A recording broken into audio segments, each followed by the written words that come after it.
العلي العظيم. أعوذ بالله من الشيطان اللعين الرجيم. بسم الله الرحمن الرحيم.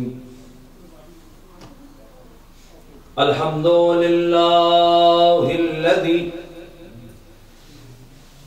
ذكره شرف للذاكرين وشكره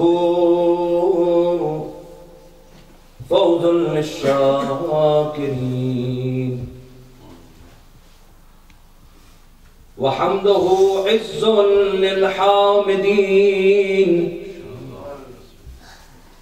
وطاعته نجاة للمطيعين وبابه مفتوح للسائلين.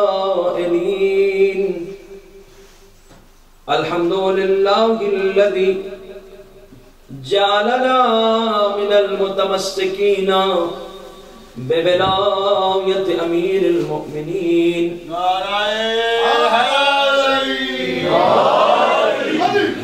ثم الصلاة والسلام والتحية والإكرام على صاحب قاب قوسين والي الدارين أبا النورين محبوب رب المشرقين ورب المغربين رسول الثقلين جد الحسن والحسين أبي القاسم محمد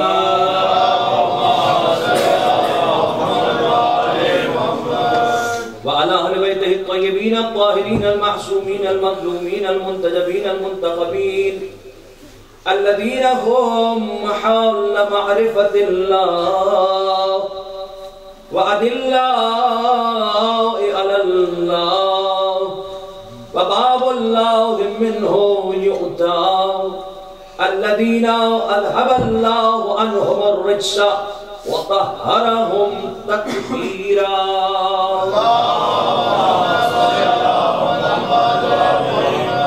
فلعنة الله على أعدائهم وغاصب حقوقهم ومنكر فضائلهم ومصائبهم وبلايتهم وعطشهم أجمعين. أما بعد فقد قال الله سبحانه وتعالى في الفرقان الحميد والقرآن المجيد.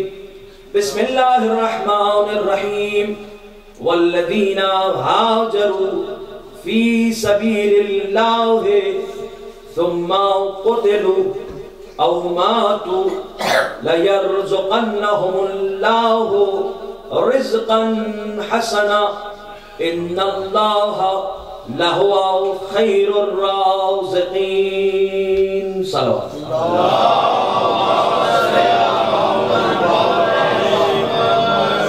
محمد اور آل محمد کے عشق تمام پروانے شمع ذکر محمد اور آل محمد چلتے ہی یکجا ہو جاتے ہیں، لیکن پروانے کبھی شمع سے دور دور نہیں ہوتے بلکہ بالکل قریب قریب ہوتے ہیں، اور اس بات کی بھی پرواہ نہیں کرتے کہ پر جل جائیں گے. سلوات بھیجیے محمد اور آل محمد.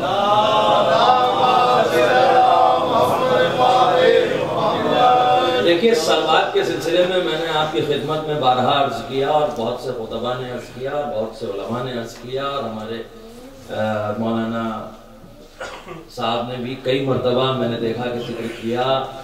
شہید ناصر عباس صاحب نے یہاں تاریخی مجلس پچھلے سال پڑھی تھی، اس میں بھی عرض کیا. بہت ضروری ہے یہ عبادت سلوات، لیکن ہو سکتا ہے کہ میں جو بات اس وقت عرض کرنے جا رہا ہوں یہ بالکل نہیں ہو میرے نوجوانوں کے لیے. بزرگ جو ماشاءاللہ بڑے بڑے علماء خطبہ کو سنتے رہتے ہیں، صاحبان عرفان جو ہمارے ہیں، کتابیں پڑھنے والے جو ہمارے نوجوان ہیں، ان کی بات الگ ہے، لیکن شاید یہ ہمارے بچوں اور نوجوانوں کے لیے بالکل نئی بات ہے. شیطان کتنے ہیں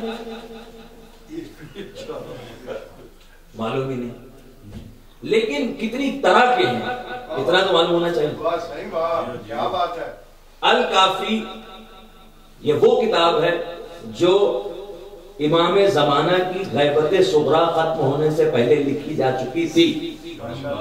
یعنی شیعت وہ مذہب ہے جس میں کوئی مسنگ لنک نہیں ہے, کوئی گیپ نہیں ہے. یعنی سرکار ختمی مرتبت کے بعد مولائے کائنات کے بعد سرکار حسن مجتبیٰ, اس کے بعد مولانا ابا عبداللہ الحسین, پھر دیگر ائمہ اور آخری امام کی غیبت صغریٰ میں ان کے 4 وکلا, 4 سفیر اور 4 سفیروں کے اس دنیا سے جانے سے پہلے کتابیں لکھی جا چکی ہیں. یعنی ذرا سے بھی گیپ نہیں ہے. اعتبار ہی اعتبار, کیونکہ اعتبار ہی کا نام شیعت ہے. انہوں نے اپنی کتاب میں لکھا کہ سرکار نے ارشاد فرمایا ان الشیطان اثنان, شیطان 2 طرح کے. کون سے 2 طرح کے؟ تو آپ نے ارشاد فرمایا شیطان الجن میں, اول شیطان وہ جو جن میں ہے, جو سب جانتے ہیں, اس کا نام عزازیل ہے, ابلیس ہے, ٹھیک ہے, اور جتنا بھی اس کا لشکر ہے وہ سب ایک طرح کے شیطان ہو گئے. شیطان الجن وَهُوَ يَبْعَدُ, وہ چلا جاتا ہے, بھاگ جاتا ہے, بعید ہو جاتا ہے, دور ہو جاتا ہے, رنز بے. کیسے؟ بے لا حول ولا قوت الا باللہ العلی العظیم. جیسے ہی آپ کہتے ہیں لا حول ولا قوت الا باللہ العلی العظیم, فوراً وہ شیطان بھاگ جاتا ہے. یہ سرکار ارشاد فرمایا. یعنی دوسرا والا کون ہے؟ وہ نہیں بھاگتا اس سے. ہم بولے وہ اس سے بھی خطرناک ہے, اس سے بھی نہیں بھاگتا. کہ وہ کیسے بھاگے گا؟ کہ وہ شیطان الانس سے, اور انسانوں میں بھی شیطان ہے. اس کا مطلب ہر انسان کی بات میں نہ آئیے, پتہ نہیں کون شیطان ہے جو بول رہا ہے نا. اپنے جیسی شکل صورت والے, ہاتھ پاؤں والے, اچھے دکھائی دینے والے, چہرے مورے والے, داڑھیوں والے, لمبی چھوٹی, بھائی عجیب اصول بنا ہے. جتنی بڑی داڑھی اتنا بڑا مسلمان, جتنا اونچا پیجامہ اتنا اونچا مسلمان. ارے آپ نے جملے کی قدر نہیں کی. جتنی بڑی داڑھی اتنا بڑا مسلمان. سرکار نے یہ کہا تھا کہ اس سے زیادہ بڑھنا نہیں چاہیے, یہ تھوڑی کہا تھا کہ اتنی رکھنا چاہیے, ہے نا. فقہ آل محمد خیر وہ میرا عنوان نہیں ہے. شیطان الانس سے, یہ بڑی خطرناک بات ہے. کہ یہ تو آپ حدیث لائے, قرآن میں بھی ہے. ہاں بھائی قرآن غور سے تو پڑھا کریں. قل اعوذ برب الناس ملک الناس الہ الناس من شر الوسواس الخناس الذی یوسوس فی صدور الناس من الجنۃ والناس.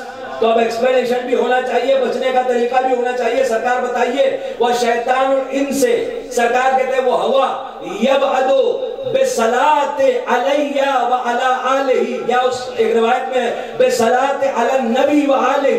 اور یہ جو انسانوں کا شیطان ہے یہ ایسے نہیں بھاگتا جب تک کہ نبی اور ان کی آل پر شیطان صلوات نہیں سن لیتا.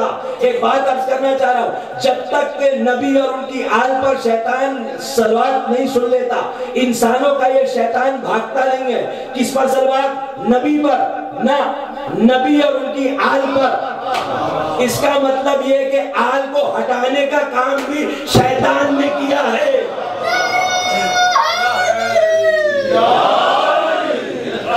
یہ حدیث ہے.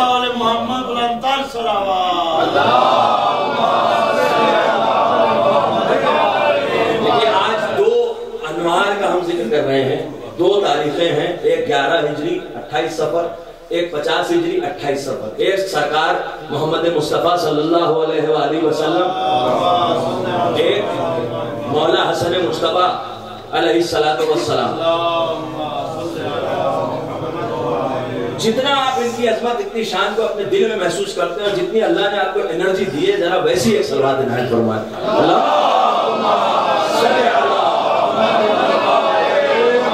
دیکھیں عبادتوں میں اللہ کچھ نہیں دیکھتا, آپ کا لباس نہیں دیکھتا. ہاں کہتا ہے پاک ہونا چاہیے, مگر لباس سے اسے کچھ لینا نہیں ہے. آپ کی شکل نہیں دیکھتا, کیونکہ وہ تو اس نے خود بنائی ہے. اب بگاڑی ہوگی آپ میں تو الگ بات ہے. آپ کا قد کاٹھی نہیں دیکھتا کیونکہ اس نے تو وہ خود دے گا. آپ کا قوم و قبیلہ نہیں دیکھتا کیونکہ وہ تو اس نے خود دیا ہے. دیکھتا کیا ہے؟ دیکھتا ہے خدا آپ کی نیت اور دیکھتا ہے خدا آپ کی توجہ، باڈی لینگویج کہ عبادت میں توجہ کتنی ہے، باڈی لینگویج کیسی ہے. امام کہتے ہیں اگر کوئی شخص قرآن کی تلاوت بھی بے توجہ کرے تو اللہ قبول نہیں کرے گا. اگر کوئی شخص بلا توجہ ہزارہ سال تک دعائیں مقبولہ پڑھتا رہے، یعنی ایسی دعا جس کے قبول ہونے کی ضمانت لی جا چکی ہے لیکن اس کی توجہ نہیں، اگر وہ پڑھتا رہے تو اللہ اس کی دعا قبول نہیں کرے گا. تو پھر تو یہ کائنات کی ساری عبادتوں میں سے سب سے بڑی عبادت ہے، تو اس میں سب سے زیادہ توجہ ہونا چاہیے. صلوات بھیجئے محمد اور آل محمد.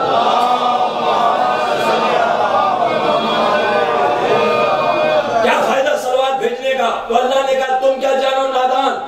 بسم اللہ الرحمن الرحیم. وما ارسلناک الا رحمۃ للعالمین.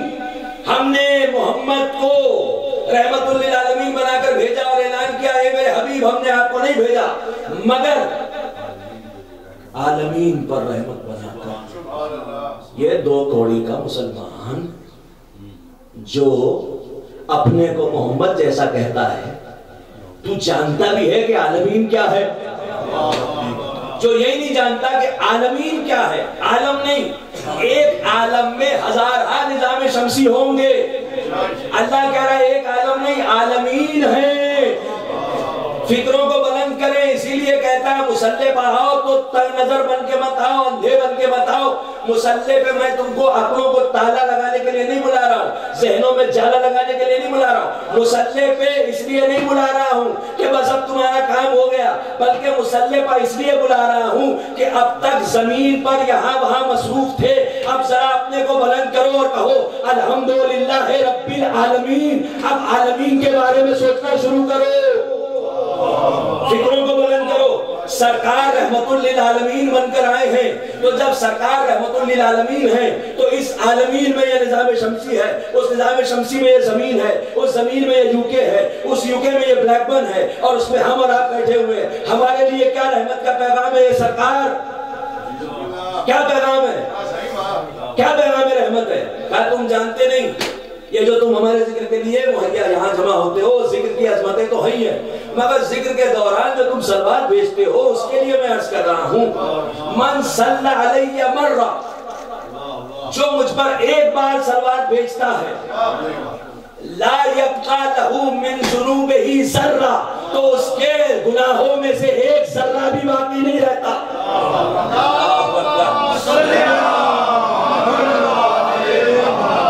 ایک ذرہ بھی معصوم کر ایک بھی ذرہ باقی نہیں رہتا گناہوں میں سے. تو ایک اور صلوات بھیجیں نا بابا سے بلند.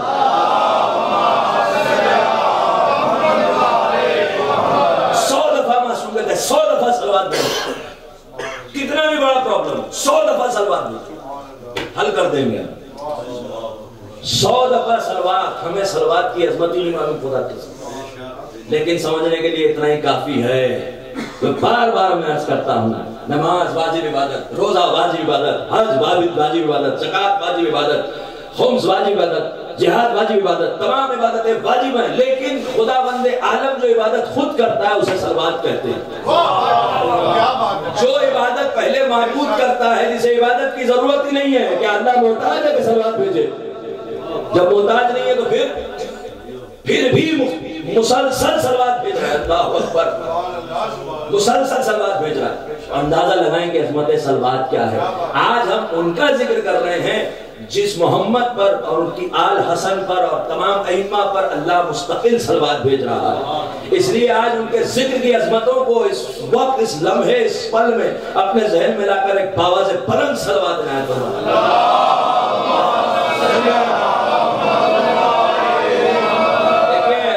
نماز میں ہوتا کیا ہے کہ جو پڑھانے والا ہوتا ہے نا اس کا روح اس طرف ہوتا ہے، اس کو پتہ نہیں چلتا پیچھے صف میں غائب ہے کہ نہیں.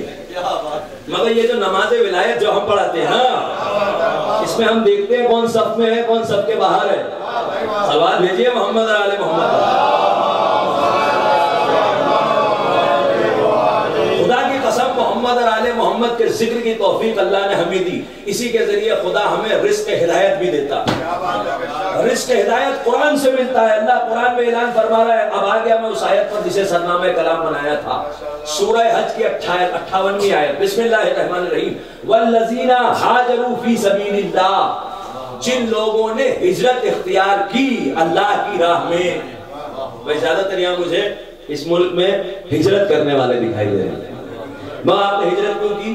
بھائی ایمانداری والی بات ہے نا، ہم نے بھائی ہجرت کی روزی کمانے کے لیے، ہاں تو اللہ نے دے دی الحمدللہ، اور کہے کے لیے کی ہے، کسی کا یہاں رشتہ ہو گیا اس کے لیے ہجرت کی، کسی نے کسی غرض سے، کسی نے کسی غرض سے، مختلف غرض ہے نا، اغراض و مقاصد۔ کوئی رشتہ دار تھا وہ اکیلا وہاں تھا کہ چلو یہاں چلے آتے ہیں۔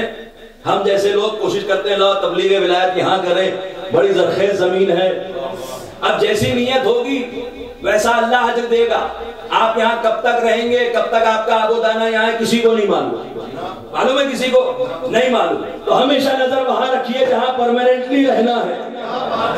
ہم میں سے یہ کسی کو نہیں معلوم کہ کون کس ملک میں کتنے سال رہے گا، لیکن یہ پتا ہے کہ وہاں جانے کے بعد ہم فیہا خالدون ہے، چاہے جنت میں رہے یا جہنم میں رہے۔ تو عقل مند وہ ہے جو وہاں کا انتظام پورا کرے۔ اللہ کہہ رہا ہے والذین ہاجروا فینا، والذین ہاجروا فی سبیل اللہ، جو لوگ اللہ کی راہ میں ہجرت کرتے ہیں۔ معصومین ارشاد فرماتے ہیں ایک ہجرت ہوتی ہے فزیکل، بدن کی ہجرت، سرکار نے بھی فرمائی مکہ سے مدینہ۔ اب ہجرت میں کیا ہوا وہ تو آپ جانتے ہی ہیں، ہے نا، سرکار کی ہجرت میں بھی طرح طرح کی سیاستیں ہوئی اپنی جگہ، لیکن ہجرت سرکار نے فرمائی۔ ایک ہجرت یہ ہوئی، ایک ہجرت ہم نے اور آپ نے کی رزق کی تلاش میں، ایک ہجرت معصوم کہتے ہیں ہجرت ہے ہجرت روحانی، یعنی توجہ مادی دنیا میں ہے، ہم نے توجہ کر لی آخرت کی طرف، مادی دنیا سے ہجرت کر کے اپنے قلب کو سفر کروایا آخرت کی طرف۔ اب دن تو ہو رہے ہیں، رات تو ہو رہی ہے، صبح تو ہو رہی ہے، شام تو ہو رہی ہے، کھا پی بھی آپ رہے ہیں، سب کچھ ہو رہا ہے، مگر دل آپ کا آخرت میں ہے۔ یہ ہے ہجرت۔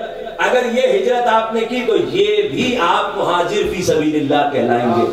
اگر یہ ثواب آپ کو حاصل کرنا ہے تو ہم محمد اور آل محمد کے لیے آخرت کی طرف ہجرت کر سکتے ہیں۔ کیسے؟ کہ ہمارا دامن تھام لو، جیو تو ہمارے ذکر کے لیے، سانسیں لو تو ہمارے ذکر کے لیے، کماؤ تو ہمارے ذکر کے لیے، رزق حاصل کرو تو ہمارے ذکر کے لیے، گھر بناؤ تو ہمارے ذکر کے لیے، اولاد ہو تو ہمارے ذکر کے لیے، جو کچھ کرو ہمارے لیے کرو، تو ہجرت مہاجرین میں شمار ہوگا تمہارا۔ ایسے لوگ جنہوں نے اللہ کی راہ میں ہجرت اختیار کی، پھر کیا؟ ایسے لوگ سما قتلوا، پھر قتل کر دیے گئے، ہجرت کرتے ہی قتل کر دیے گئے، او ماتوا یا مر گئے۔ لَيَرْزُقَنَّهُمُ اللَّهُ رِزْقًا حَسَنًا، تو انہیں اللہ رزق حسن دے گا، اللہ انہیں رزق حسن دے گا، رزق نہیں دے گا، رزق حسن دے گا۔ اب ہم سے نہ پوچھو کہ دسترخوان کیوں کرتے ہیں، جب رزق کا تعلق کی حسن سے ہے تو دنیا کی سب سے عقل مند ترین قوم وہ ہے جو دنیا کے رزق کو حسن کے دسترخوان پر سجا دے۔ صلوات بھیجیے محمد اور آل محمد۔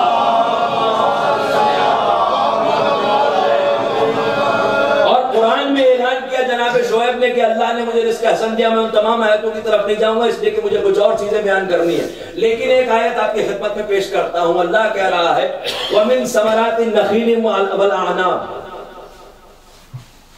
یہ جو کھجوریں ہیں اور یہ جو انگور ہیں اس کے جو پھل ہیں تتخذون منہ سکرا، اس میں سے یہ نشے کی چیزیں بناتے ہیں، ورزقا حسنا، اور اس میں رزق حسن بھی ہے۔ ان فی ذلک لآیات لقوم یعقلون، اس کے اندر عقل رکھنے والوں کے لیے بڑی نشانی ہے۔ چیپٹر 16 ورس 87 سورہ نحل کی آیت ہے۔ یعنی کھجور اور انگور میں اللہ نے پہلے تذکرہ کیا کہ لوگ شراب بناتے ہیں، نشے کی چیزیں بناتے ہیں، اور رزق حسن بھی اس میں ہی ہے۔ اب جو عاقل ہے ان کے لیے نشانی ہے، یہ کیا نشانی؟ کھجور سے شراب بنتی ہے، کون سی نشانی ہے؟ انگور سے شراب بنتی ہے اور اس میں رزق حسن بھی ہے. یہ کیا عقل والوں کے لیے یہ کیا نشانیاں ہیں؟ چلیے ایک مثال سے آپ کی خدمت میں عرض کریں. رزق صرف کھانے پینے کو نہیں کہتے. لباس کائے میں شمار ہوگا؟ کھاتا ہے کوئی لباس؟ کائے میں شمار ہوگا؟ کہا بھائی رزق کے ذریعے تو ہے نا، ہے کہ نہیں؟ اللہ نے آپ کو صحت دی، یہ کیا ہے؟ کھا بھی نہیں پائیں گے اگر صحت نہ ہو تو صحت بھی کیا ہے؟ رزق. تو جس طرح لباس رزق ہے، صحت رزق ہے، اچھی زوجہ ملی، زوجہ کو اچھا شوہر ملا، یہ کیا ہے نا؟ اب وہ رزق حسن ہے یا نہیں ہے اللہ بہتر جانے، ہے نا؟ سب قبر کا حال مردہ جانے. سلوات بھیجیے محمد اور آل محمد. لیکن خیر ہی خیر ہے مومنین کے گھر میں انشاءاللہ، کوئی مسئلہ نہیں ہے. کیوں؟ محمد اور آل محمد کے ذکر کی برکتیں جو ہیں، مسائل ہر جگہ ہوتے ہیں، جہاں ظرف ہوگا وہاں آواز ہوگی، مگر ذکر محمد اور آل محمد کے صدقے میں برکتیں ہی برکتیں. یہ بھی رزق ہے. اولاد یہ بھی رزق ہے. اسی طرح ہدایت بھی رزق ہے. ہدایت سے بڑا کوئی رزق ہی نہیں ہے. اگر ہدایت نہیں تو کوئی رزق ہی نہیں ہے. اب قرآن کی آیت کیا کہہ رہی ہے کہ کھجور کے پھل میں، انگور کے پھل میں لوگ ان سے نشے آور اشیاء بناتے ہیں، وہ تو ہی ہیں، مگر اس کے اندر رزق حسن بھی ہے. اس کا مطلب ایک ہی انگور ہے، ایک ہی کھجور ہے، بنایا بھی اللہ نے. دنیا کا کوئی کھجور کا درخت اگانے والا اللہ کو نہ بھی مانتا ہو تو وہ ملعون یہ نہیں کہہ سکتا کہ کھجوریں میں نے بنائی ہیں، صرف یہی کہہ سکتا ہے کھجوریں میں نے اگائی ہیں، ہے نا؟ کھجوریں میں نے اگائی ہیں، انگور میں نے اگایا ہے. بنانے کی کوئی بھی طاقت نہیں رکھتا، نہ دعویٰ کر سکتا. تو جب اللہ نے انگور بنائے، اللہ نے کھجور بنائی، انسان نے دوبارہ اس کے بیجوں کو بویا، دوبارہ درخت بنا. اگر اللہ چاہے تو نظام کو روک دے، زمین سے کھجور دوبارہ نہ اگے، انگور دوبارہ نہ اگے، ہوائیں نہ چلے، پانی نہ برسے، زمین زرخیز ہونے کے بجائے بنجر ہو جائے تو ایک اور درخت کھجور کا نہیں اگ سکتا. رزق اللہ نے دیا کھجور کی صورت، وہ بھی ایسے صحرا میں جہاں دور دور تک کھانے کا پتہ نہیں. اگر کھجور کھا لے تو پانی کا بھی کام کرے، غذا کا بھی کام کرے، طاقت بھی دے، قوت بھی دے، پیاس بھی بجھائے. کھجور وہ رزق ہے نا؟ انگور اللہ سبحانہ و تعالیٰ نے دیا، اتنا عظیم رزق اللہ نے دیا. مگر جو رزق اللہ نے خود دیا اس کے ساتھ انسان نے کیا کیا؟ انسان نے کیا یہ کہ اس سے نشے آور چیز بنائی. دیکھیں مضمون سخت ضرور ہے مگر ضروری ہے باتیں بھی کرنا. میرے نوجوانوں سنو غور سے. اللہ نے دیا کھجور، اللہ نے دیا انگور، دنیا کے کسی سائنٹسٹ نے بنایا نہیں. اگر اس کے اجزائے ترکیبی کو معلوم کر لیا تو اس کی وجہ سے وہ خالق کو رد نہیں کر سکتا. یہ حماقت ہے کہ چونکہ میں نے سسٹم سمجھ لیا لہذا اس کا کوئی بنانے والا نہیں. اس سے بڑا احمق آدمی کوئی نہیں. اس کا دماغ کا پرزہ ڈھیلا ہو گیا ہے، پہلے اس کے دماغ کے پرزے کو پھر سے بنانا پڑے گا، اس کے بعد کوئی بات ہوگی. خدا رد نہیں ہوتا. یہ بالکل ایسا ہی ہے جیسے کسی شخص نے کمپیوٹر کو پوری طرح سے سمجھ لیا، آپ کا کوئی انجینئر ہی نہیں ہے جس نے ڈیزائن کیا، کوئی ڈسکوری کرنے والا ہی نہیں ہے. میں تو ابھی تو انسان کیا ہے اس کو چھوڑیے، صرف کھجور اور انگور کی بات ہو رہی ہے. کھجور اور انگور سے جب لوگوں نے نشے آور چیز بنائی تو لوگ کہتے ہیں نا کہ بھائی کیا ہوتا ہے کفر ایمان سے ہوتا کچھ نہیں. دیکھیے ان کے پاس دولت کیسی. اکثر ہمارے نوجوان بیچارے جب سخت حالات آتے ہیں نا زندگی میں یہ بھول جاتے ہیں کہ یہاں امتحان چل رہا ہے، سوچتے ہیں یار وہ کافر ہے، اللہ کو مانتا بھی نہیں.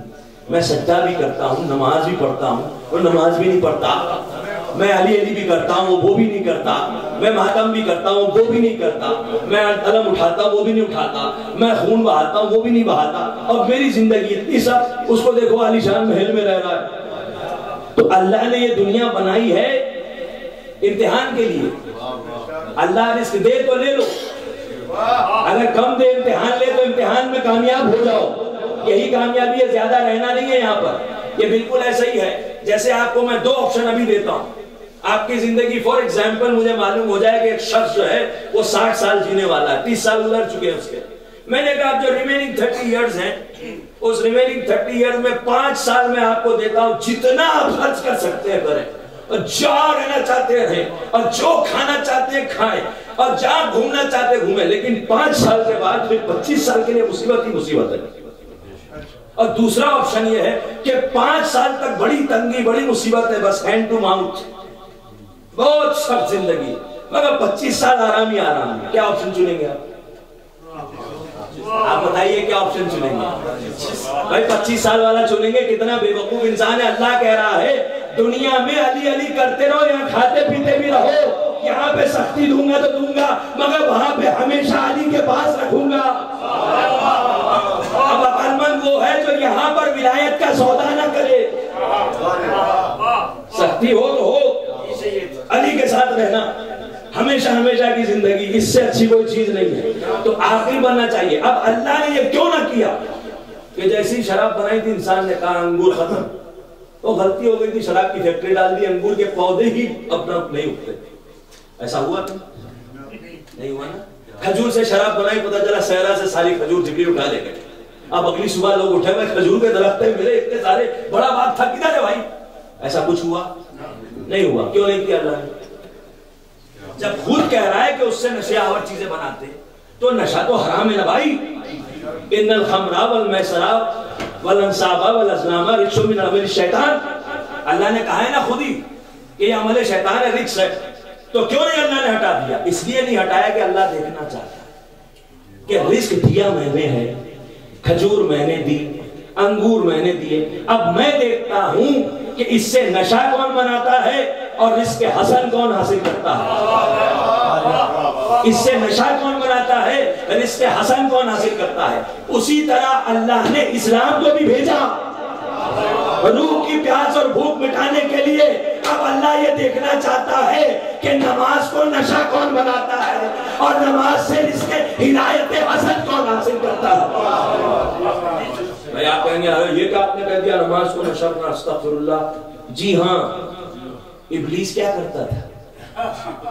عبادت کا بھی نشہ ہوتا ہے، عادتاً عبادت مت کیجئے، نشے میں مسلح پر مت آئیے۔ ابھی اتنا بڑا واقعہ ہوا ہے آپ کے ملک میں، یہ نشے میں عبادت کرنے والے تھے، داڑھی بھی نشے میں رکھی تھی، خود کو مسلمان بھی نشے میں کہہ رہے تھے، تبھی تو انہیں نظر نہیں آیا کہ ان معصوم بچوں کو قتل کرنا حرام ہے نا۔ یعنی خداوند عالم نے اسلام میں بھی ہدایت جو رکھی ہے وہ رزق حسن ہے۔ اب آپ چاہیں تو ہدایت حاصل کریں اسی سے، اور چاہیں تو اسی سے نشہ کریں۔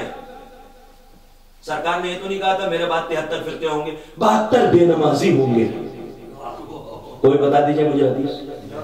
اس کا مطلب یہ نہیں کہ آپ نماز نہ پڑھیں کہ ہاں ٹھیک ہے 72 نمازی ہوں گے، ایک جو نجات پائے گا وہ بے نمازی ہوگا، ایسی بھی کوئی حدیث نہیں ہے۔ بلکہ ایک ایسا ہوگا جس کی نمازیں ایسی ہوں گی کہ نماز کو اس پر ناز ہوگا۔ کیوں؟ یہ علی والوں کی نمازیں ہوں گی، علی والوں کی نمازیں۔ اللہ اکبر۔ مولا کے رزق کو ہم کھا رہے ہیں، آیات قرآنی سے اور حدیث محمد اور آل محمد سے ثابت ہے کہ دنیا میں ہم جو کچھ کھا رہے ہیں پی رہے ہیں وہ ہے کیا۔ تو بہت ہی مشہور، مجھے یاد نہیں پاکستان کی کس شاعر کا شعر ہے، ہو سکتا ہے محسن نقوی صاحب کا، بہت ہی سادہ زبان میں بڑا پیارا شعر ہے کہ یہ امام حسن امام حسین کا ذکر کرتے ہیں، وہ جنت کے سردار تو ہی ہیں، دنیا میں جی رہے ہیں سکون اور چین سے، دنیا میں جی رہے ہیں سکون اور چین سے، کھانا حسن سے ملتا ہے پانی حسین سے۔ دنیا میں بھی ہم انہی کا کھانے سلوات بھیجیے محمد علیہ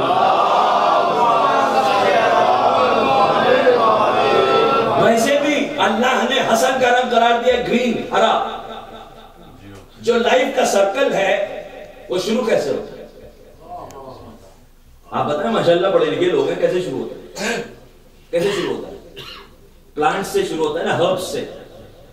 کس رنگ کی ہوتی ہے پلانٹس اور ہربس جو آپ کھاتے ہیں ہم کھاتے ہیں؟ گرین، ٹھیک ہے۔ کہیں جانور بھی تو کھاتے ہیں، جانور کیا کھاتے ہیں؟ آپ کے اوپر درندہ کھانے والے جانور کھانا کی اجازت نہیں ہے۔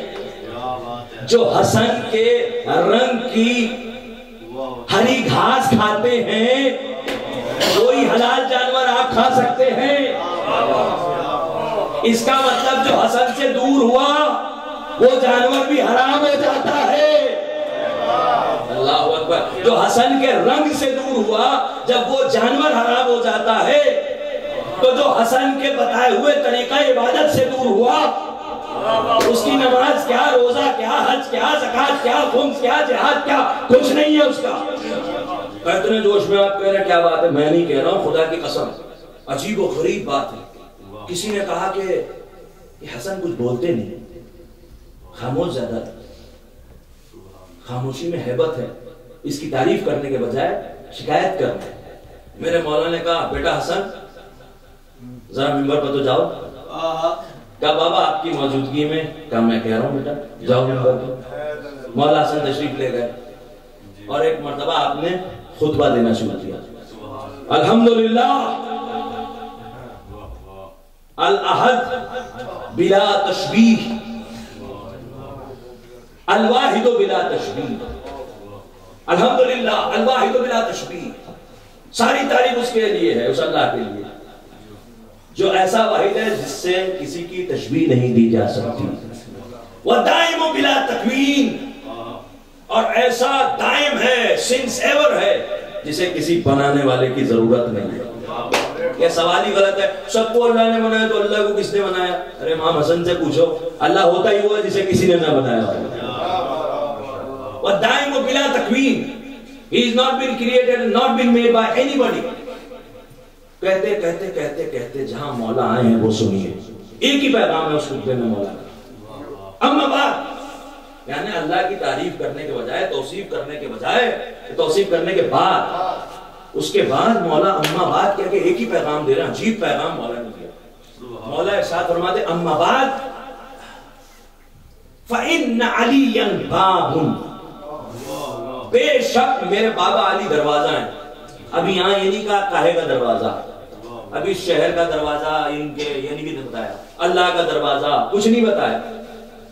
کیا کہا؟ فَإِنَّ عَلِيًّا بَابٌ، جسے چاہیے میں عبارت دکھا سکتا ہوں، علی دروازہ ہے۔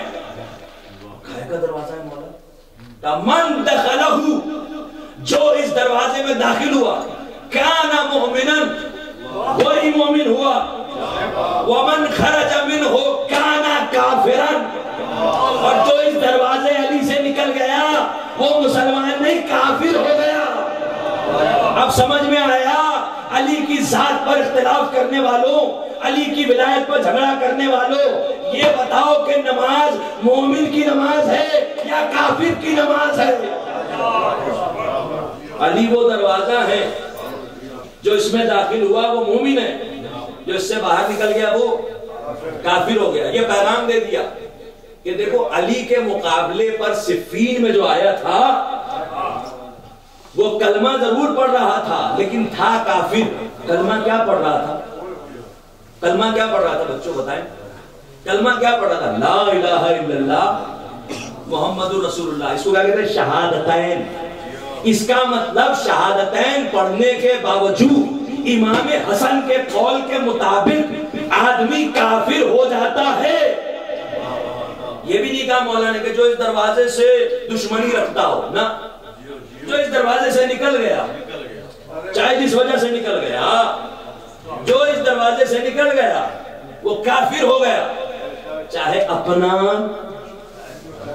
چاہے پرائے گا نہیں۔ وہ صفین والے جہنم میں جائیں گے اور وہ جہنم میں جائیں گے اور جمل والے جائیں گے اور ان کے ماننے والے جائیں گے، اور آپ نکل گئے تو کہانی ہم کہاں نکلے؟ اچھا کیسے ہیں آپ؟ ولایت میں ہیں، داخل ہیں اس میں؟ کہاں بالکل ہیں۔ کہاں ہیں؟ کلمے میں ہیں، جو واجب ہی نہیں ہے۔ جو مسلمان کا بچہ پیدا ہوتا ہے، شیعہ کا بچہ پیدا ہوتا ہے، شیعہ ہوتا ہے، کلمہ پڑھنے سے نہیں شیعہ ہوتا، جو کنورٹ ہوتا ہے اسے پڑھنا پڑتا ہے۔ اذان کا مستحب، اقامت کا مستحب، نماز کا واجب، تشہد کا واجب، اس میں کا نہیں پڑھیں۔ علی نہیں آنا چاہیے، سب آ جائے۔ اللہ اکبر! کیا اصول ہے؟ امام حسن مجتبی کے اس خطبے سے پتہ چلتا ہے کہ اگر علی وہ دروازہ ہے جس میں داخل ہوا تو مومن ہے، اب اگر نماز بھی علی کے دروازے سے داخل ہو کر اللہ کی بارگاہ میں آئے تو قبول ہے۔ ورنہ نماز کافر ہو گئی. استغفر اللہ، کیسے آپ کہہ رہے نماز کافر ہو گئی؟ میں کیا کروں؟ اللہ نے ایسے ہی کہا. دنیا کا سب سے بڑا نمازی جنات میں کیا کہا اللہ نے؟ کانا کافرہ، وہ پہلے سے ہی کافر تھا. یعنی قیام کر کے کافر، سجدہ کر کے کافر، رکوع کر کے کافر، نمازیں پڑھ کے کافر. ٹھیک ہے، تو نمازیں پڑھنے سے کوئی مسلمان ثابت نہیں ہوتا. امام حسن کے مطابق مسلمان اور مومن، امام نے لفظ مسلمان بھی استعمال نہیں کیا کہ تکلفات کی کیا ضرورت ہے. ایمان کی بات کرو. من دخلہ کان مومنا، جو علی کے دروازے میں داخل ہو گیا وہ مومن ہے، اور جو نہیں داخل ہوا وہ کافر ہے. اب آپ بتائیے مومن کہاں جائے گا اور کافر کہاں جائے گا؟ تو مومن کی نماز کہاں جائے گی اور کافر کی نماز کہاں جائے گی؟ اللہ ہوگا. کیا بڑا سخت رویہ اختیار کر. نہیں، میں ان لوگوں سے کوئی سخت رویہ اختیار نہیں کر رہا ہوں جو اپنی تحقیق جاری رکھیں. پڑھ رہے ہیں ابھی تک شہادتین، لا الہ الا اشہد ان لا الہ الا اللہ وحدہ لا شریک لہ واشہد ان محمدا عبدہ ورسولہ اللہم صلی علی محمد وآلہ محمد. اتنا ہی پڑھتے ہیں، مگر انہوں نے سوچنا شروع کر دیا، تحقیق شروع کر دی. ان کو مولا موقع ضرور دیں گے. لیکن جو خبیث بغیر دلیل کے علی کی مخالفت پر اترے ہوئے ہیں کہ نہیں نماز میں نہیں، آپ بھی سوچے ہوں گے کہ میں ہر مجلس میں موضوع کیوں چھیڑ دیتا ہوں. میں کیا کروں؟ اللہ ہر بات میں علی کا ذکر چھیڑ دیتا ہے. مسئلہ یہ میں اس لیے چھیڑتا ہوں کیونکہ نماز کے لیے یہ کہا سرکار نے ان قبلت قبلہ ما سواہا، اگر یہ قبول ہوئی تو سب قبول ہوگی. میں اس کو قبول کروانے کے لیے بار بار تشہد میں علی کے ذکر کی بات کرتا ہوں. صلوات بھیجئے محمد اور آل محمد.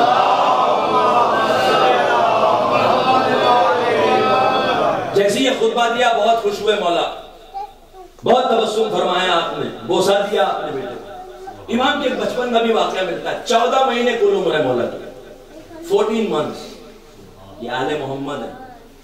14 مہینے کا بچہ کسی کے بھی گھر کا کچھ شاید بول بھی نہ پائے. کچھ بچے جلدی بولنا شروع کر دیتے ہیں، مگر 14 مہینے تو کچھ ہوتے ہی نہیں. کیا بولے گا؟ کچھ نہیں بول سکتا. یہ فتح مکہ سے پہلے کی بات ہے.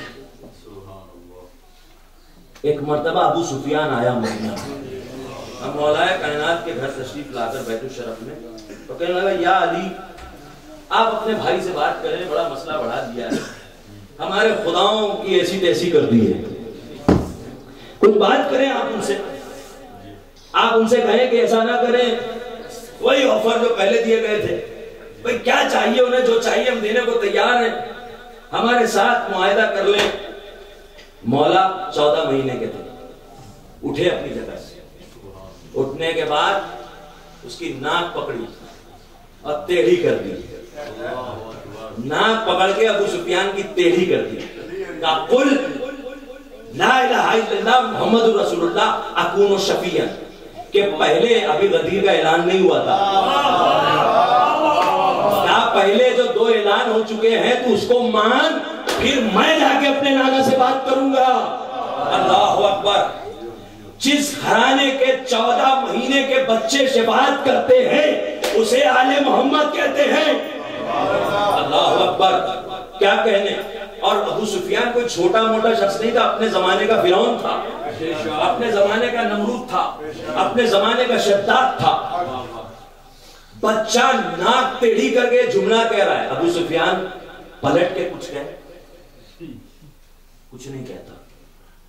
میں کیوں نہیں کہتا؟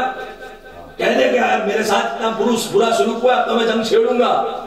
نہ، اسے پتا ہے کہ جو بچہ میری ناک ٹیڑھی کر سکتا ہے وہ میرا سر گردن سے بھی اڑا سکتا ہے، اس لیے خاموش رہنے میں ہی بہتری ہے. اللہ اکبر. یہ وہ ذات گرامی ہے قلم میں جس کے قلم میں اس کے اثر ذوالفقار کے جیسا.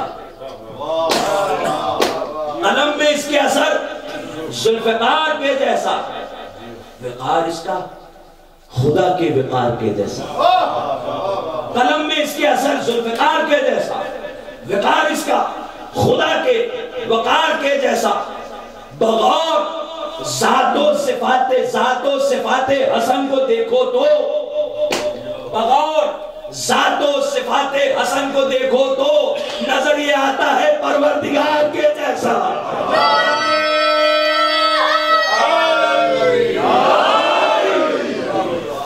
اس کی سخاوت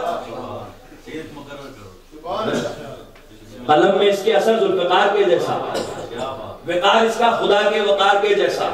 بغور ذات و صفات حسن کو دیکھو تو نظر یہ آتا ہے پروردگار کے جیسا. خدا کی قسم, دنیا کیا سمجھی کہ کائنات کو اللہ کس کے ہاتھ کے ذریعے پال رہا ہے. یہ وہ ہاتھ ہے, علی کا ہاتھ دیتا ہے, دسترخوان حسن کا ہے. اس کے بعد بھی جو ان کے خلاف بولے وہ نمک حرام ہے. جس کا نمک ہی حرام ہے اس کی نسل اللہ اکبر.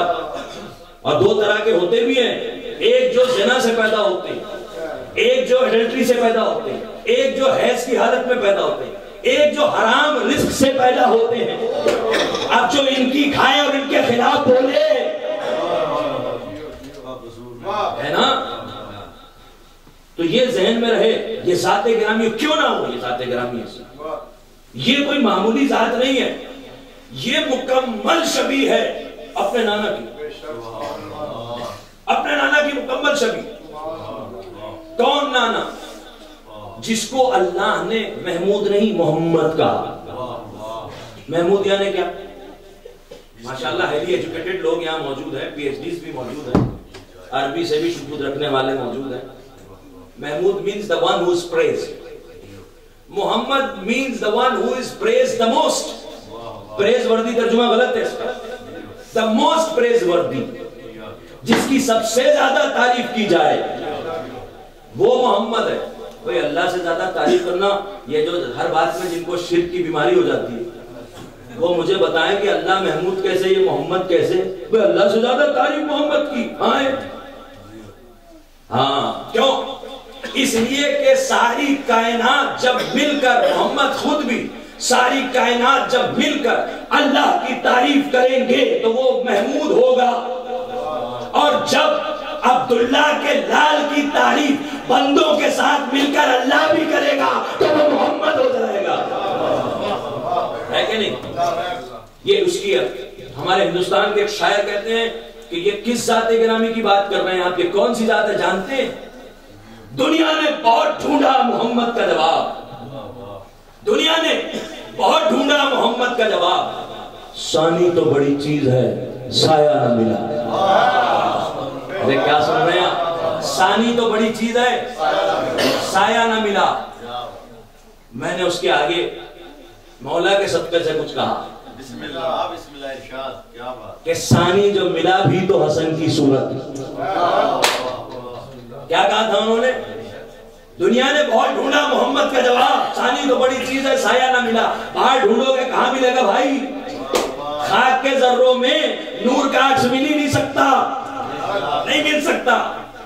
ثانی جو ملا بھی تو حسن کی صورت, اکبر کے علاوہ کوئی سایہ نہ ملا. صلوات بھیجئے محمد اور آل محمد. یہ اس محمد کے ثانی ہے کہ جو محمد طٰہٰ ہے, جو محمد یاسین ہے, جو محمد مزمل ہے, جو محمد مدثر ہے, جو محمد سید المرسلین ہے, جو محمد خاتم النبیین ہے. لیکن اس کے ساتھ ساتھ اس محمد کے کچھ لقبات اور بھی ہیں. ایک اس محمد کا لقب ہے الحامی, الماہی. پہلے الف لام میم الف ہے, یہ الماہی یعنی کیا؟ اس کا ایک نام ہے المغیث, المنجی, الحبیب, المقرب. یہ اسی کا ثانی ہے حسن. تو یہ کون ہے الماہی؟ الماہی معصوم نے بتایا الماہی من یمحو الکفر. ماہی وہ ہے جو کفر کو مٹا دے, معاف کر دے, کفر کو ختم کر دے. اے اللہ کہاں ختم ہوا کفر؟ تیرا محمد تو چلا گیا دنیا سے. ظاہری طور پر آپ حجاب فرما گئے, رحلت فرما گئے, اصل میں شہادت ہوئی. تو یہ شیعہ شہادت بلا وجہ کہتے ہیں, کہاں شہادت ہوئی سرکار کی؟ اب ثابت کر دیا کہ ہاں بالکل ہوئی ہے, زہر سے ہوئی. مگر وہ زہر دیا گیا تھا خیبر میں. کب ہوئی تھی خیبر؟ 7th ہجری. کب ہوئی شہادت؟ 28 صفر 11 ہجری، 28 صفر 11 ہجری کی شہادت کو آپ ملا رہے 7 ہجری کے خیبر سے۔ چلے اس زمانے میں لوگوں کے دماغ نے ترقی نہیں کی تھی، آج تو ترقی کر لی ہے نا بھائی۔ ذرا لیبوریٹری میں ہمیں چیک کر کے بتائیں تو کون سا ایسا پوائزن ہے جو اپنا اثر 4 سال کے بعد دکھاتا ہے؟ کوئی تو پوائزن بتائے کہ کھایا آج اثر 4 سال کے بعد ہوگا۔ اس کے بیچ میں زندگی بھی نارمل، کئی جنگیں بھی ہو گئی، کئی معاملات بھی ہو گئے ہیں، اور اس کے بعد 4 سال کے بعد اثر۔ یہ سب اس حقیقت کو چھپانے کے لیے ہے جس حقیقت کو سر العالمین میں، سیکریٹس آف دا یونیورسز میں غزالی نے خود لکھ دیا، صاحب طبری نے کتاب الدوا میں خود لکھ دیا، کتاب الطب میں خود لکھ دیا کہ اصل میں سرکار کی شہادت جو ہوئی وہ اس دوا سے ہوئی جس میں زہر ملایا گیا تھا۔ اچھا مدینے میں کافر کی تو انٹری بینٹ ہے، یہودی تو آ نہیں سکتا تھا، عیسائی بھی نہیں آ سکتا تھا۔ اچھا اگر آ بھی جاتا کسی طرح مدینہ تو سرکار تک نہیں آ سکتا تھا، اگر آ بھی جاتا سرکار تک تو سرکار کو دوا بھی نہیں پلا سکتا تھا۔ تو پھر وہ ہاتھ تاریخ میں تلاش کرو کہ جو سرکار کے حجرے میں بیٹھ کر سرکار کو دوا پلا رہے تھے، تاریخ کی تاریکی میں یہ ہاتھ پکڑ لو، قاتل پکڑا جائے گا۔ اب جو بھی پکڑا جائے اس پر تم بھی لعنت کرو، ہم بھی لعنت کرتے ہیں نا۔ یہ کیا کہ نہیں یہ باتیں نہ چھیڑے، اس سے اختلاف ہوتا ہے نا۔ جب تک کہ آپ جڑ تک نہیں پہنچیں گے اختلافات ختم ہی نہیں ہوں گے بھائی۔ جب سرکار کی شہادت بھی سیکرٹ رہ گئی، لیکن اے میرے اللہ تو کہہ رہا ہے کہ یہ ماہی بھی ہے، معصومین کہہ رہے ہیں یہ ماہی ہے، اس کا لقب من یمحو الکفر، جو کفر کو مٹا دے تو کفر تو ہے، تو ماہی کیسے ہوا؟ یہ کیسے ماہی ہوا؟ تو پھر اس کا مطلب کہ محمد ایک نہیں ہے۔ اگر محمد ایک ہو اور کفر باقی رہے تو اس کا لقب درست نہیں ہے۔ آخری آنے والا آئے گا اور کفر کو زمین سے مٹائے گا۔ اگر کفر محمد کے پاس بھی لیتا ہوگا تو اٹھا کے چلائے گا۔ صلوات بھیجئے محمد اور آل محمد۔ آج کی مجلس آپ لوگ بڑے سکون اور اطمینان سے سن رہے ہیں، مضمون زیادہ گاڑا ہو گیا ہے کیا؟ تو صلوات عنایت فرمائے ذرا بآواز بلند۔ یہ نعرہ بھی آپ نے ایسا لگایا کہ شاید کسی نے سنا نہیں۔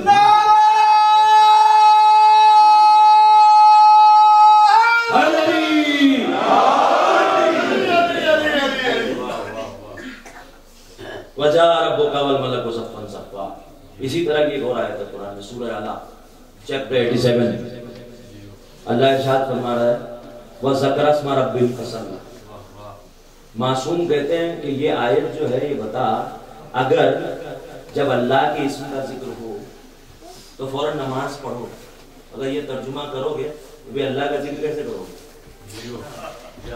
ادھر ذکر اللہ کا، نماز پڑھو، پھر اللہ کا، پھر نماز پڑھو، پھر اللہ کا، پھر نماز پڑھو، تو یہ فصلہ کیا ہے؟ اللہ اکبر۔ اور رب کا نہیں، الرب کے اسم کا ذکر کرو تو اس کا مطلب یہ ہے کہ جب بھی رب کے اسم کا ذکر ہو تب نماز پڑھو، یہی ترجمہ کیا ہے نا۔ تو یہ تو غلط ہو جائے گا، جب رب کا اسم جب بھی ادا کرو، جب بھی زبان پر آئے تب نماز پڑھو، پاسبل ہی نہیں ہے۔ تو کیا اللہ نے کوئی ایسی تکلیف دی ہے؟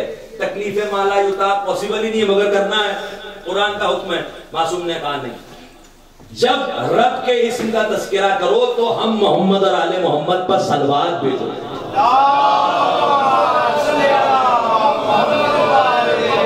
رب کا اسم بھی ہم ہے، صلوات بھی ہم پر ہے، اور ہم رب کا ایسا اسم ہے کہ سرکار کا جہاں لقب ہے ماہی، کفر کو مٹانے والا، سرکار کا جہاں لقب ہے مغیث، حبیب، منجی، وہاں ایک لقب ہے مقرب۔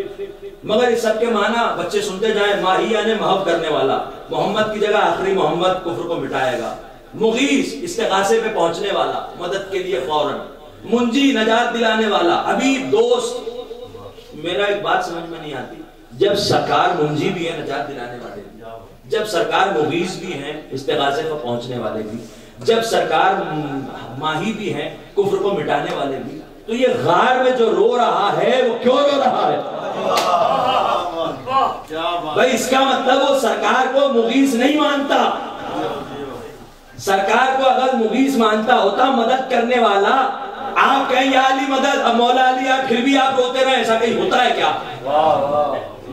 اگر بچہ ماں کے لیے رو رہا ہو، جیسے ہی ماں آغوش میں اٹھا لیتی ہے، دیر تک روتا ہوا بچہ ایک دم سے خاموش ہو جاتا ہے، جیسے کبھی رویا ہی نہیں تھا. کیوں؟ کیونکہ اسے ممتا پر بھروسہ ہے. جو غار میں رو رہا تھا، اس کا رونا اس کی فضیلت ظاہر نہیں کرتا، بلکہ یہ ظاہر کرتا ہے کہ یہ محمد کو مغیث مانتا ہی نہیں ہے.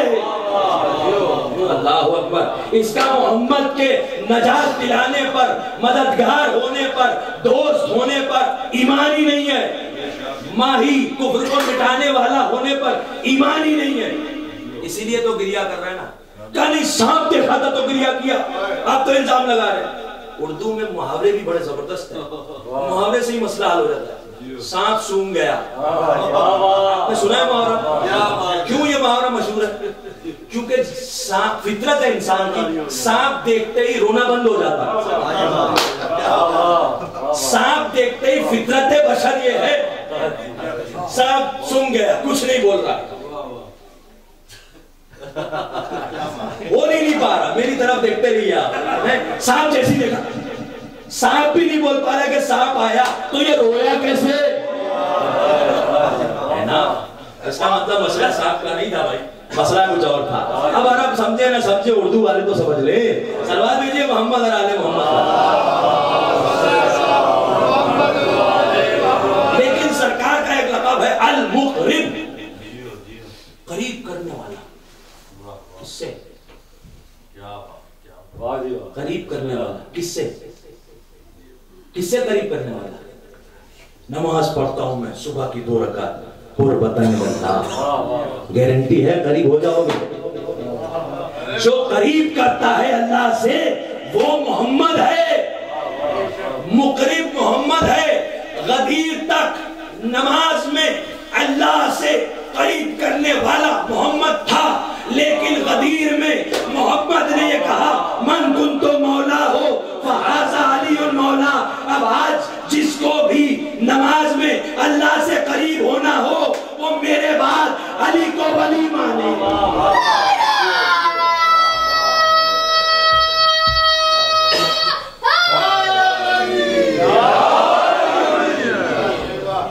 مولا سلامت رکھے آپ تمام حضرات. مقرب ہے، یہ اسی کا ثانی حسن. اللہ اکبر. وقت میرا ختم ہو گیا، لیکن ایک دو باتیں آپ کی خدمت میں عرض کروں گا، بس صلوات عنایت فرمائیے.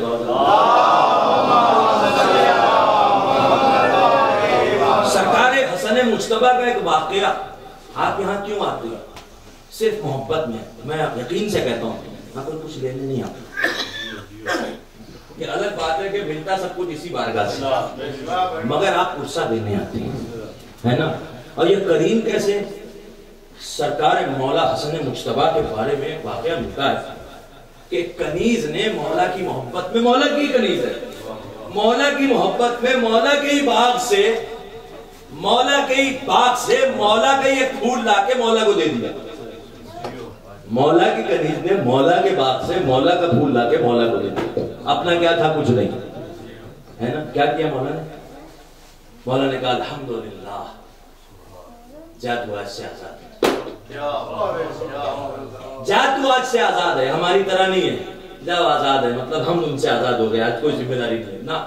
جس کو مولا آزاد کرے اسے مولا دنیا کی مشکلوں سے آزاد کرتے ہیں اور جہنم کی آگ سے آزاد کرتے ہیں. مولا نے آزاد کر دیا. لوگوں نے کہا مولا یہ ایک ہی پھول دیا، اس میں خالی آپ نے آزاد کر دیا. امام نے ارشاد فرمایا قرآن پڑھتے ہو تم؟ کہاں؟ قرآن میں اللہ نے ارشاد فرمایا سورہ نساء میں کہ جب کوئی تمہیں تحفہ دے، جب بھی تمہیں کوئی تحفہ دے تو تم اس سے بہتر تحفہ دو یا کم از کم ویسے ہی تحفہ دو. اس نے مجھے پھول دیا تھا تو اس سے بہتر مجھے دینا فرض تھا، ہے نا. لہٰذا میں نے دیا. آپ ذرا سوچئے، غور کیجئے عزادارو، امام حسن کے ماننے والوں، جو اپنی کنیز کو اپنے ہی باغ کے ایک پھول لا کر دینے پر آزاد کر دے، تو جب آپ اپنے جیب سے مولا کے نام پر لا کر کچھ مولا کی بارگاہ میں ڈالیں گے تو پھر حسن آپ کو کیا عطا کریں گے؟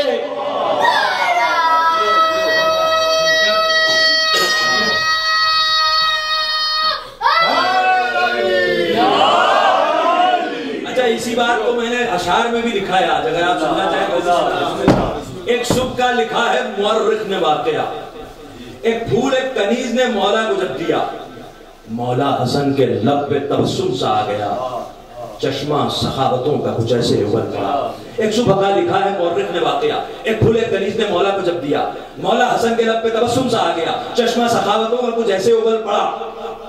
بخشی جنا کنیز کا دل شاد کر دیا، بخشی جنا کنیز کا دل شاد کر دیا، ایک پھول کے عوض اسے آزاد کر دیا، ایک پھول کے عوض اسے آزاد کر دیا. یہ آزاد کرنے والا کون ہے؟ ایسی دعائیں دیتی ہیں جینے کا حوصلہ. یہ مولا وہ ہے جس نے ہمیں وہ دعائیں سکھائی اور وہ دعائیں دی ہیں. ایسی دعائیں دیتی ہیں جینے کا اس کی دعائیں دیتی ہیں جینے کا حوصلہ. مولا حسن کی دعائیں تعلیم کی ہوئی، مولا علی کی دعائیں تعلیم کی ہوئی. یہ خاندان ایسا ہے جس نے ہمیشہ دیا ہے، لیا کچھ نہیں. اس کی دعائیں دیتی ہیں جینے کا حوصلہ، اس کی عطائیں جس سے کہ ممکن نہیں سوا. اس کی دعائیں دیتی ہیں جینے کا حوصلہ، اس کی عطائیں جس سے کہ ممکن نہیں سوا. اس کی ریاستیں جو دے فکروں کو ارتقا. دیکھیں، نماز پڑھنے سے اللہ کی توحید بلند نہیں ہوگی، ہماری فکر کو ارتقا ہوگی.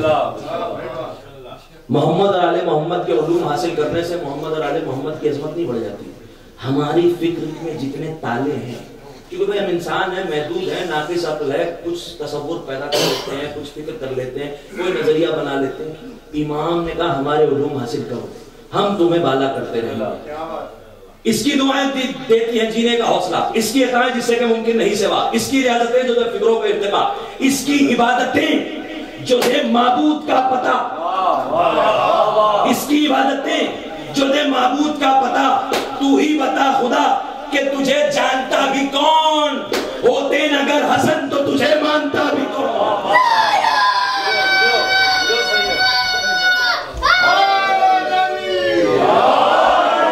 یہ مولا حسن مصطفیٰ کی ذات گرامی، اللہ اکبر. دنیا کیا جانے کہ میرا مولا کتنا بااختیار تھا. مولا کو تاریخ کے اس محدود کھڑکی کے روشندان کے ذریعے نہ دیکھیے، مولا کو ان اختیارات کے ذریعے دیکھیے کہ جو اللہ نے انہیں عطا فرمایا. اللہ اکبر. مولا حسن مجتبیٰ کو اللہ نے وہ اختیارات عطا فرمائے ہیں کہ مولا حسن مجتبیٰ کوئی دنیا میں ایسا سائل نہیں ہے جس کو مولا نے جواب نہ دیا. واقعہ آپ نے سنا 10 سخت ترین چیزوں کا. آدمی چھپا ہوا آیا، کہا کون ہے تو؟ کہا میں آپ ہی کے شہر کا ہوں. کہا نہیں، تو روم سے آیا. کہا آپ کو کیسے پتا؟ کہا جس کو سب پتا ہے اس نے ہم کو سب بتایا ہے. اللہ اکبر. تو آیا روم سے، تو آیا شام سوال پوچھنے، تجھے سوال کا جواب نہیں ملا تو اب یہاں پر آیا جواب دینے. کہا ہاں مولا بتائیے، یہ بتائیے کہ حق اور باطل کے درمیان فاصلہ کتنا ہے، قوس قزح کیا ہے، 10 چیزیں جو ایک دوسرے سے سخت ہیں وہ کیا ہیں. تو امام نے کہا کہ سن، حق اور باطل کے درمیان فاصلہ 4 انگشت کا ہے. کہا کیا مطلب؟ کہا جو کان سے سن خالی اس پر بھروسہ نہ کر، جو آنکھ سے بھی دیکھ لے وہ حق ہو. ہے کہ نہیں؟ آنکھ سے دیکھنے کا مطلب آنکھ سے دیکھنا سمجھ لیجیے آپ، ویڈیو نہیں. ویڈیو میں ایڈیٹنگ پاسبل ہے نا. آنکھ سے خود پوری چیز دیکھ لینا. جب امام نے کہہ دیا تو کلام الامام امام الکلام، حق اور باطل کے مابین فاصلہ. اسی لیے لوگ کیمرے سے بہت ڈرتے ہیں. ہم نے بھی بلایا بھائی ٹھیک ہے، اتنا چیخ کے آپ کہہ رہے ہیں بس تشہد میں نہیں لیا جا سکتا علی کا نام، تشہد باطل، نماز باطل. تو ہم نے کہا ٹھیک ہے آن کیمرہ ڈیبیٹ کر لیتے ہیں. کوئی آنے کو تیار نہیں، کیونکہ مولا نے کہا ہے نا حق اور باطل کا فاصلہ. وہ سمجھ گئے کہ باطل کھل جائے گا. جب مولا نے منع فرمایا نہیں تو دلیل دیں گے کہاں سے؟ کہا قوس قزح غلط لقب ہے، یہ غلط العام ہے. دیکھیے بہت سی چیزیں جو عام ہو جاتی ہیں وہ غلط ہوتی ہیں. امام نے کہا سن، قزح شیطان کا نام ہے، یہ قوس رحمان ہے. یہ جو تو دیکھ رہا ہے آسمان پر، یہ قوس قزح نہیں ہے، قزح شیطان کا نام ہے. اور ہمارے یہاں اردو زبان میں قوس قزح استعمال ہوتا ہے. پھر امام نے کہا سخت چیزوں کی تو بات کرتا ہے، ایک دوسرے سے سخت کیا ہے تو سن، اللہ نے سب سے سخت پتھر کو بنایا، اس سے سخت اللہ نے لوہے کو بنایا کیونکہ لوہا پتھر کو توڑ دیتا ہے. لوہے سے سخت اللہ نے آگ کو بنایا کیونکہ آگ لوہے کو پگھلا دیتی ہے. آگ سے سخت اللہ نے پانی کو بنایا کیونکہ پانی آگ کو بجھا دیتا ہے. پانی سے زیادہ سخت اللہ نے بادل کو بنایا کیونکہ بادل اپنے اندر پانی کو سمو کر لے کے چلتا ہے. بادل سے زیادہ سخت اللہ نے ہوا کو بنایا کیونکہ ہوا بادل کو اڑاتی ہے. ہوا سے زیادہ سخت اللہ نے ہوا کے ملک کو بنایا کیونکہ ملک ہوا کو چلاتا ہے. ہوا کے ملک سے زیادہ سخت اللہ نے ملک الموت کو بنایا جو اس کو موت دے دیتا ہے. ملک الموت سے زیادہ سخت اللہ نے موت کو بنایا جو امر ہے، اور ہم اولی الامر ہیں.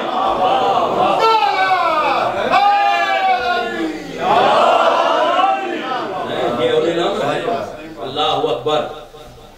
یہ ہمارے یہاں ہندوستان پاکستان میں اس دوران 28 صفر سے لے کر 8 ربیع الاول تک پورا عشرہ ہوتا ہے جس میں ذکر سرکار محمد مصطفیٰ، سرکار حسن مصطفیٰ اور امام حسن عسکری علیہ السلام ہوتا ہے. بآواز بلند صلوات نعت فرمائیے.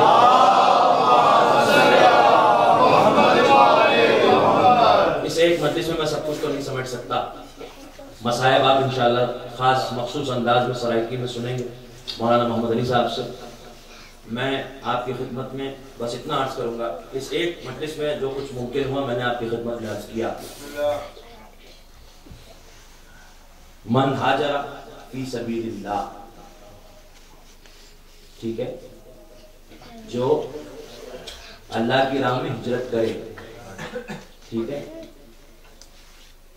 والذین ہاجروا فی سبیل اللہ ثم قتلوا او ماتوا. یہاں پہ ایک نقطہ اور ہے. امام نے کہا کہ فی سبیل اللہ ہجرت اگر سمجھنا ہے تو پہلے سبیل اللہ سمجھو. یہ سبیل اللہ کیا ہے؟ اگر سبیل اللہ کو سمجھنا ہے تو جیسے ہی محرم آئے شیعوں کے محلے میں جا کے دیکھو کہ سبیل کسے کہتے ہیں. جو سبیل ہے وہ اللہ کی طرف لے جانے کا راستہ ہے. امام نے کہا نحنو سبیل اللہ، ہم اللہ کی سبیل ہیں، ہم اللہ کی طرف جانے والا راستہ. لیکن اللہ اکبر، جتنے اللہ کی طرف جانے والے راستے تھے سارے راستوں کو مسدود کر دیا. اور آل محمد جو اللہ کی بارگاہ سے قریب لے جانا چاہتے تھے انسانوں کو، انسانوں نے آل محمد پر کوئی ایسا ظلم نہیں تھا جو نہ ڈایا. آج آپ سنیں گے انشاءاللہ مسائل. سرکار ختمی مرتبہ دنیا سے گئے ہیں، 23 سال کی مصیبت اٹھانے کے بعد سرکار ختمی مرتبہ کبھی حسن کو گود میں لے کر روتے ہیں، کبھی حسین کو گود میں لے کر روتے ہیں. جنت کا لباس آتا ہے تو روتے ہیں، کبھی روٹیاں دیتی ہیں سورہ آتا ہے تو روتے ہیں، کبھی اپنی آغوش میں منبر پہ لے کے روتے ہیں، کبھی اپنے کاندھے پر بٹھا کے روتے ہیں، کبھی ان کے لیے ناقہ بن کے روتے ہیں، کبھی ان کو سینے پر لٹا کے روتے ہیں، کبھی ان کو زبان چسا کے روتے ہیں، کبھی ان کو یاد کر کر کے روتے ہیں. اللہ اکبر. کیوں؟ کیونکہ سرکار کہتے ہیں کہ جسے میں نے اپنے سینے پر سلایا، جسے میں نے اپنی زبان چسایا، جسے میں نے گرنے نہ دیا اور منبر سے اتر کر اٹھایا اور تعارف کروایا، حاضر حسین فارفو ہو، حاضر حسن فارفو ہو، جس کے لیے میں نے کہا الحسن منی الحسین منی وانا منہ، میں حسن سے ہوں، حسن مجھ سے ہے، میں حسین سے ہوں، حسین مجھ سے ہے. جس کے لیے میں نے یہ کہا تھا اس کے ساتھ امت عجیب و غریب سلوک کرے گی، انہیں شہید کر دے گی.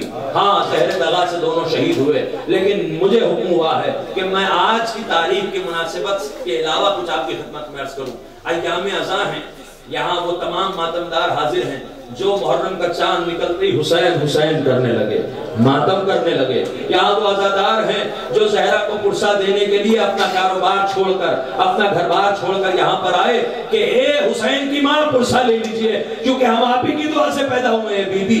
اور یہاں پر آنے والے جتنے بھی چاہنے والے ہیں ان چاہنے والوں نے آنے کے بعد صرف آنسو نہیں دیے بلکہ اپنا خون بھی حسین کی بارگاہ میں دیا.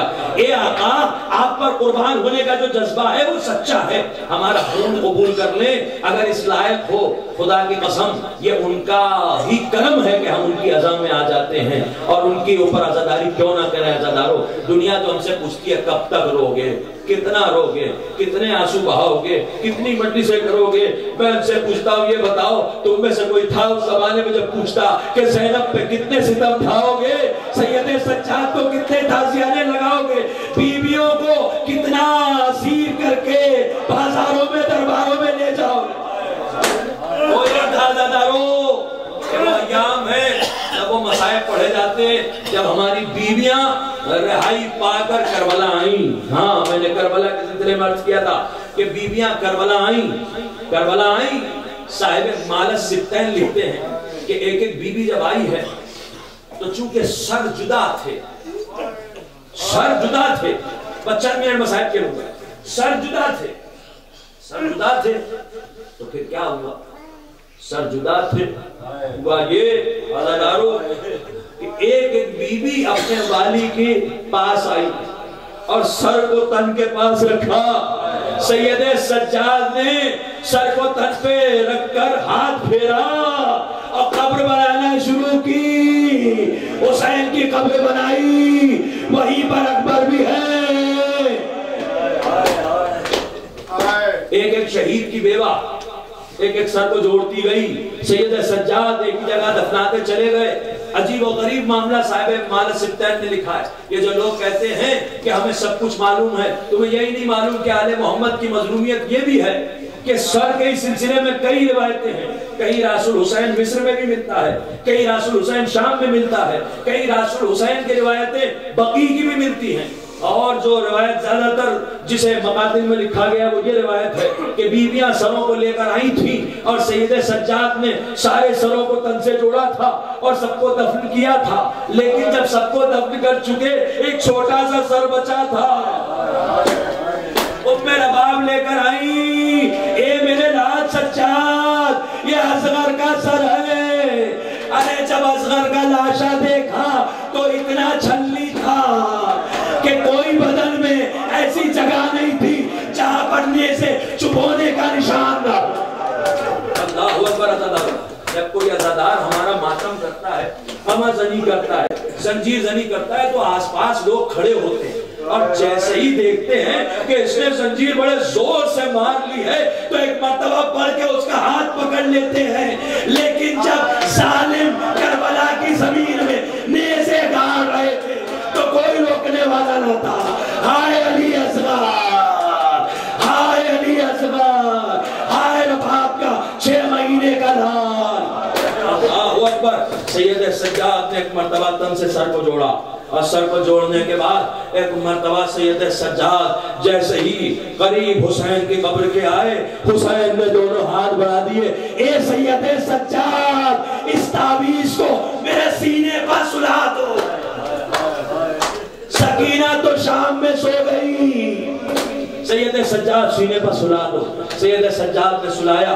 میں نہیں جانتا کیسے عزاداری ہوئی, کتنی عزاداری ہوئی, مجھے آج تک یہی الفاظ نہیں ملتے کہ کیسے میں بیان کروں کہ میرا آقا سید سجاد ان قبروں کو چھوڑ کے اٹھا کیسے.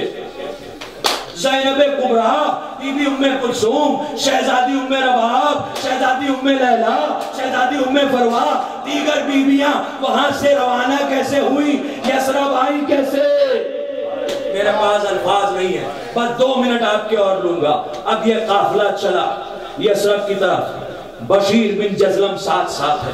روایت یہ بتاتی ہے کہ امام کربلا سے یسرب تک جس آبادی سے گزرتے وہاں خیمہ لگایا جاتا, فرش عزا بچھایا جاتا, سید سجاد مصائب پڑھتے, آبادی کے لوگ آکے ماتم کرتے, کریا کرتے, اے مولا سجاد ہم بھی آ گئے آپ کے غم میں.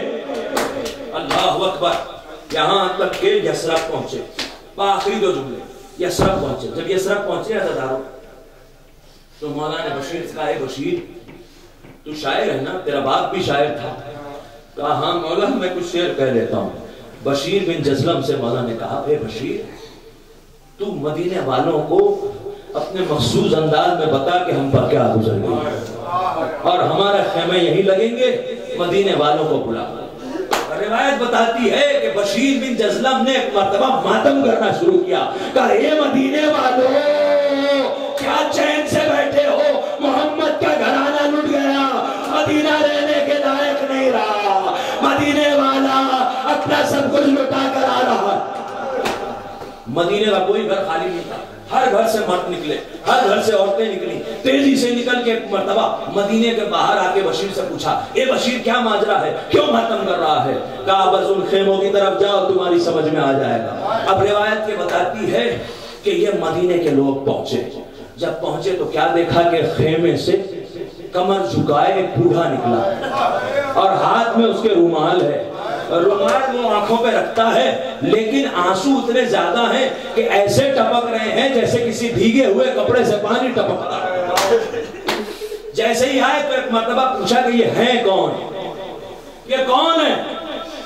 تو خطبہ پڑھنا شروع کیا اس بزرگ نے، کہا ہم خدا کی کرتے ہیں، اے مدینے والو محمد کی آل پر اللہ نے صلوات بھیجنے کے لیے کہا ہے نا، محمد کی آل کی عظمتیں بتائی ہے نا، اللہ نے مودت کا حکم دیا ہے نا، ہمارا ہر جوان مارا گیا، میرا بابا پامال ہو گیا، ایک شہید کربلا میں ہے، میری بہن شام میں ہے، سید سجاد نے طویل خطبہ دیا، یہاں گریہ و ماتم ہو رہا تھا عزادارو، اور وہاں پر روایت یہ بتاتی ہے کہ حسین کے شیروں میں سے ایک شیر جسے مشیت نے روکا ہوا تھا، جس کا نام تھا محمد حنفیہ، اس نے یہ شور واویلا سنا تو اپنے غلام سے پوچھا بیماری کی حالت میں کہ اے غلام یہ بتا کہ یہ کاہے کا شور ہے؟ کہا کہ یہ مدینہ میں قافلہ پلٹا ہے۔ کہا میرا بھائی حسین آیا ہے؟ اب غلام میں اتنی طاقت نہیں کہ کچھ بتا سکے، کہا ہاں لگتا ہے وہی آئے ہیں، اصل میں جناب مسلم کی شہادت ہو گئی تھی نا تو اسی کا پرسہ دینے لوگ جمع ہوئے ہوں گے۔ ایک مرتبہ محمد حنفیہ نے کہا میرا بازو تھام کے غلاموں کا محمد حنفیہ حسین کے گھر پر آئے، کیا دیکھا کہ گھر میں ویرانی ہی ویرانی ہے، کوئی نہیں ہے گھر میں۔ ایک مرتبہ تڑپ گئے، کہا میرا بھائی ابھی تک مدینے میں نہیں آیا؟ کہا نہیں، مدینے کے باہر خیام لگے ہیں۔ کہا مجھے گھوڑے پر سوار کر۔ کہا آپ اتنی بیماری کی حالت میں؟ کہا تھوڑا سفر زیادہ، میں اتنا چل نہیں پاؤں گا، مجھے گھوڑے پر سوار کر۔ گھوڑے پر سوار کیا گیا، غلام بازو تھام کے چلے، جیسے ہی یہ پہنچے تو کیا دیکھا کہ ایک بزرگ خطبہ دے رہا ہے، مدینے والے واویلا کر رہے ہیں، ماتم کر رہے ہیں۔ جیسے ہی یہ پہنچے قریب، خود کو گھوڑے سے گرا دیا، ہر طرف سیاہ جھنڈے، ان کا دل ٹکڑے ہوا جا رہا ہے۔ ایک مرتبہ محمد حنفیہ نے پوچھا اے میرے بھتیجے زین العابدین کی شکل والے بزرگ، ذرا مجھے بتا دو کہ میرا بھائی حسین کہاں ہے، میرا بھتیجا سید سجاد کہاں ہے؟ ایک مرتبہ سید سجاد نے خود کو گرا دیا، اے چچا آپ نے پہچانا نہیں، میں ہی سید سجاد ہوں۔ کہا اے بھتیجے کیا ہو گیا؟ کہا بابا مارا گیا، چچا باز کے بازو کٹے، ارے بھیا علی اکبر پرچی کا پھل کھا کے سو گیا، ارے قاسم پامال ہو گیا، آئے سکینہ زندان میں سو گئی۔ محمد حنفیہ تڑپ گئے، مولا سلامت رکھے، آپ کی آوازیں بلند ہیں، بیویاں آئی ہیں پرسہ لینے کے لیے، ابھی آپ مصاحب سنیں گے، تابوت پر آمد ہوگا سرکار حسن مجتبیٰ کا بھی، بس دو جملہ اور سن لیجئے۔ ابھی یہ گریہ افزاری ہو رہی تھی کہ اتنے میں ایک بیوی ایک بیمار ضعیفہ کو لے کر آ گئی، ایک بیوی بیمار ضعیفہ کو لے کر آئی۔ وہ بیمار ضعیفہ جسے نظروں سے دکھائی بھی کم دے رہا ہے، وہ ایک مرتبہ نحیف سی آواز میں کہتی ہے یہ آوازیں یہ تو میرے بھائی سید سجاد کے جیسی۔ ایک مرتبہ قریب لائیں، یہ بیوی جو لانے والی تھی عزاداروں وہ ام المؤمنین تھی، جو بیمار آنے والی تھی وہ کوئی ضعیفہ نہیں تھی، زین العابدین کی بہن فاطمہ سغرا تھی۔ سید سجاد آگے بڑھے، اے سغرا سب لٹ گیا۔ سغرا نے کہا میں نہ کہتی تھی مجھے ساتھ میں چلے، آئے تنہائی آئے مدینہ۔ علی نعمت اللہ القوم الظالمین سیعمل الذین ظلموا یمن قلبی انقلبوا انا للہ و انا الیہ راجعون رضا بقضاء و تسلیما۔